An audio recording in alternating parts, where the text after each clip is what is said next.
We've discussed this week that in less than 3 weeks, our viewers and listeners in 10 states will vote on the direction of their state when it comes to protecting life.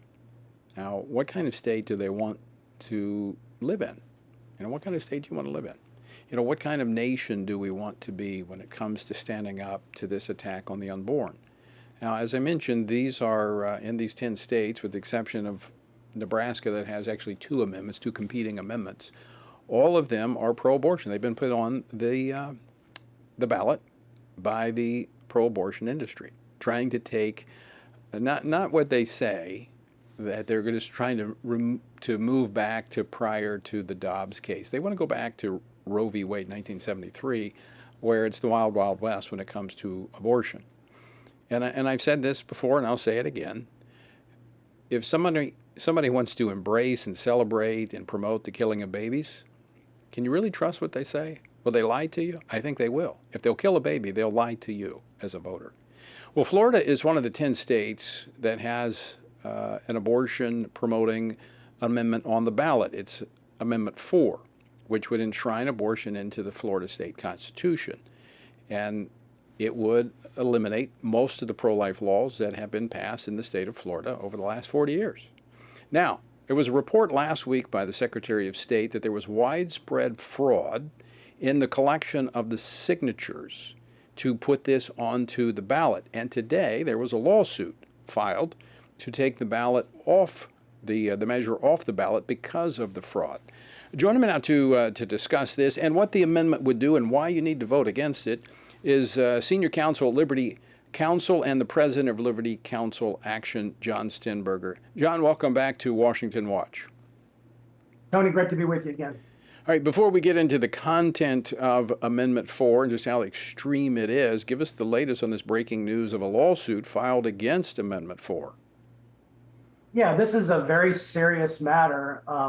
There are apparently thousands and thousands of petitions in the citizens petition gathering process by paid petition gatherers. And as you know, this is a group of mercenaries that travel around the country. Wherever it pays the most per petition, they go all around the country.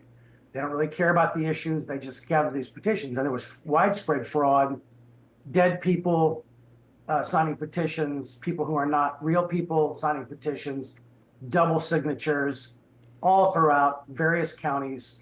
Of course, the supervisor of elections did not do that granular of a search. They were looking at it, but the governor here, Governor Ron DeSantis, did ask the supervisor of elections to do that kind of a review, and they found widespread fraud in almost every county, this type. And so the fraud is big enough, Tony, that it actually disqualifies the actual amendment. They would not have made it on the ballot. They didn't have enough signatures to begin with.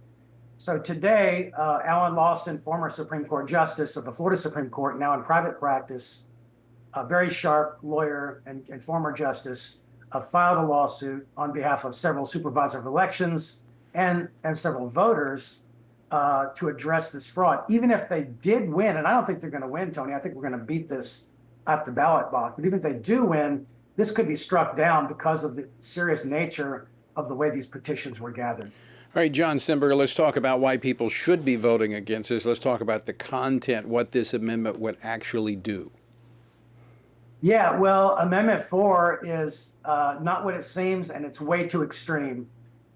This is a full-throated pro-abortion amendment. It's very deceptive because the first part talks about viability. It sounds like the state can regulate abortion after viability, which would be kind of a Roe versus Wade structure. But then it says, or for any health reason, and health is not defined, approved by a healthcare provider. Healthcare provider is not defined. In Florida, there's 4 places in the statute that define healthcare provider. Only one of them has to do with physicians. So they've removed the requirement to even have a physician approving an abortion, even a late-term abortion. So what we're talking about is no definitions. Most constitutional amendments in Florida have definitions. There's no definitions. There's no parental consent. There is the possibility that there could be taxpayer funding of abortion. That's going to be in the financial estimation statement. So this is really an abortion on demand for any health reason through 9 months of pregnancy, even when an unborn child can feel pain. It couldn't be more radical. It's deceptive because it seems like, using the word viability, it's reasonable restriction, but it's really not. Well, and this goes into the state constitution, which means the legislature can't fix anything. It's in the Constitution, and it'll be up to the courts to decide what these nebulous terms mean. Well, that's right. There's really no branch of government can change this apart from another citizens initiative. The court can only try to define things, but the folks that wrote this amendment in scrutiny before the Florida Supreme Court and before the financial estimation conferences were asked multiple times, what do these terms mean? And they would not give an answer clearly. And so they did this on purpose. Right. This was done strategically. They spent millions of dollars on focus groups to try to figure out words that would trick people. And so, but they've been exposed, and we think we're going to win this at the ballot box. They've done that in other states as well. So it's the language is a little bit different, but the undefined terms and the motives and the underlying deception is the same in these other states. John Stemberger, thanks so much for joining us. Appreciate the work that you do. Thank you, Tony.